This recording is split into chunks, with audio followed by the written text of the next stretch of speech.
Chapter 7. Nice Mrs. Garcia. We followed Mr. Tushman down a few hallways. There weren't a lot of people around, and the few people who were there didn't seem to notice me at all, though that may have been because they didn't see me. I sort of hid behind Mom as I walked. I know that sounds kind of babyish of me, but I wasn't feeling very brave right then. We ended up in a small room with words, Office of the Middle School Director, on the door. Inside there was a desk, with a nice-seeming lady sitting behind it. "This is Mrs. Garcia," said Mr. Tushman. The lady smiled at Mom and took off her glasses and got up out of her chair. My mother shook her hand and said, "Isabel Pullman, nice to meet you." "And this is August," Mr. Tushman said.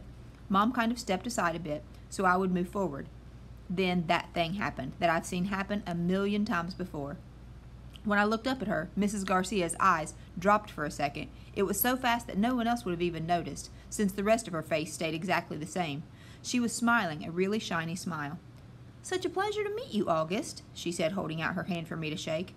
"Hi," I said quietly, giving her my hand, but I didn't want to look at her face, so I kept staring at her glasses, which hung from a chain around her neck. "Wow, what a firm grip," said Mrs. Garcia. Her hand was really warm. "The kid's got a killer handshake," Mr. Tushman agreed, and everyone laughed above my head. "You can call me Mrs. G," Mrs. Garcia said. I think she was talking to me, but I was looking at all the stuff on her desk now. "That's what everyone calls me, Mrs. G. Mrs. G, I forgot my combination. Mrs. G, I need a late pass. Mrs. G, I want to change my elective." "Mrs. G's actually the one who runs the place," said Mr. Tushman, which again made all the grown-ups laugh.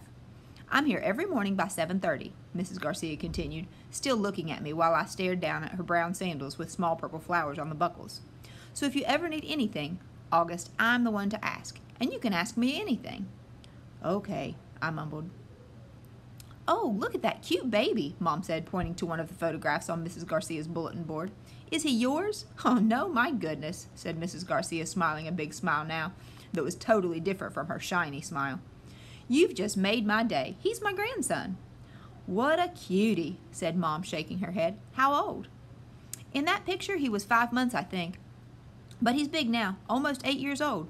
"Wow," said Mom, nodding and smiling. "Well, he is absolutely beautiful." "Thank you," said Mrs. Garcia, nodding like she was about to say something else about her grandson, but then all of a sudden her smile got a little smaller. "We're all going to take very good care of August," she said to Mom, and I saw her give Mom's hand a little squeeze. I looked at Mom's face, and that's when I realized she was just as nervous as I was.